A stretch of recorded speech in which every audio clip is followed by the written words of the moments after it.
మహబూబాద్ జిల్లా కొత్తగూడ గంగార మండలాల్లో ఉదయం స్వల్ప భూకంపం 7 గంటల 28 నిమిషాలకు 3 సెకండ్లు కంపించిన భూమి మంచాలు గిన్నెలు బిల్డింగ్ బెడ్లు కదిలి వచ్చినట్లు ప్రజలు భయాందోళనలో ఉన్నారు.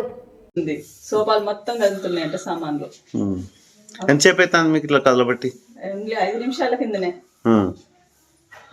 బెడ్ కింది పోదాం అనుకున్నదట, అదే సోఫా కింది పోదాం అనుకున్నదట చిట్టి. అటు నుంచి వచ్చింది అక్క మొత్తం కదులుకుంటా అంటుంది. అంతే ఇక షాక్ అయినాం. ఘోరంగా కదలే బెడ్లు అయితే అవన్నీ షేక్ అయినాయి. అయితే అమ్మాయి ఈడ కూర్చుంది, మేము బెడ్ లో ఉన్నాం. ఆయన లేపుతున్నా అనమాట, పాపకు కవర్ ఇచ్చేద్దురా అని లేపడానికి వెళ్ళి బెడ్ లో పడుకున్నా. మొత్తం కదిలింది పోయింది అంతే.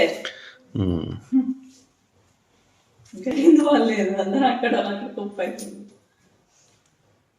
మా ఇంటి వరకు వచ్చిందా మరి అంతటా వచ్చింది. అంతటా వచ్చింది. ఇప్పుడే మామూలు మాట్లాడతాను.